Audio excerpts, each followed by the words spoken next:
Good evening, I'm Zach Wheeler. Brooke Taylor has the night off. Thank you for joining us for 18 News at 11. America is facing a national public health crisis tonight.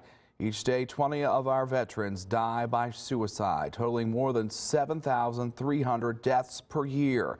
That is more deaths per year than the service members who have been killed in action since 2001, according to government statistics. So what can we do to help end this crisis? Here's part one of a special report. My first deployment was at 19 to Afghanistan. After the first deployment, everything's so surreal. When we lost our first guy, and then the second and third, and then you start seeing the suicides happen, and you kind of have to experience it for yourself to realize that it's real. When Sam left the Marines after a tour in Afghanistan, he had a hard time transitioning to civilian life. There was really no pathway.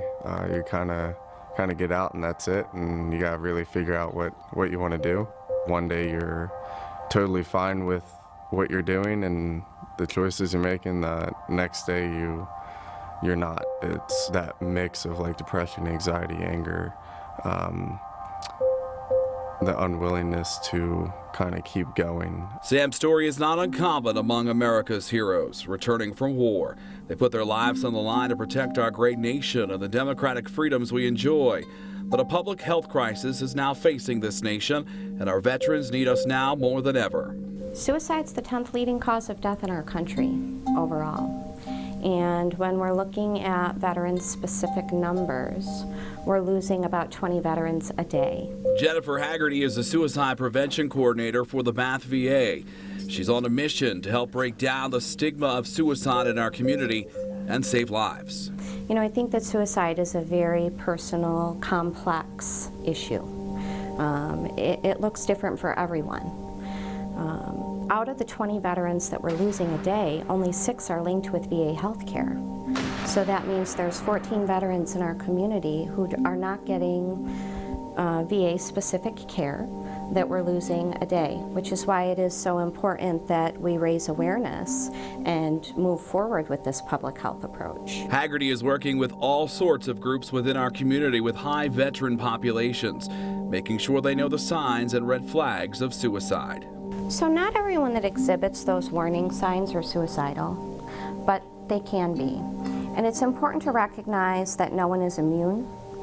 And we encourage people, when you hear these warning signs, to ask the question, right? And do it in a compassionate, caring way, an open way. That conversation can lead to getting the care and help they need, like Sam, who found the right counselor. I think it was just talking about what you were going through and then hearing what they had to say, kind of from a third party that really has no idea about your life or who you really are. I think that's what helped the most, and still does. And for those who may be contemplating taking their own life, I would just really want them to know that recovery is possible. 90% of people who struggle with suicidal thoughts can fully recover with proper treatment. It's just determining what that proper treatment is. Are you a veteran in crisis or concerned about one? Then connect with the Veterans Crisis Line to reach caring, qualified responders with the Department of Veterans Affairs. We've also posted important information on our website, mytwintears.com, about experiencing suicidal thoughts and behaviors, treatment options, self-help tools, and resources to help you reconnect and find hope. But here's what's coming up tomorrow in part 2 of this special report. Hey, we missed you at the game last week. Is everything all right? I just haven't been feeling like me lately. The VA has developed a national strategy to prevent suicide among all service members and veterans. We take a look at what that strategy calls for and how you can take part. That is tomorrow night right here on 18 News at 11. Meanwhile, more than 20,000, that is the estimated number of people in the military who experienced unwanted sexual contact last year, everything from groping to rape. It's long been an issue, but a new report released by the Pentagon today shows it's gotten worse. In fact, sexual assaults across the U.S. military jumped nearly 38% from roughly 14,900 in 2016. The acting defense secretary calling the latest findings unacceptable and announcing additional steps the Pentagon is taking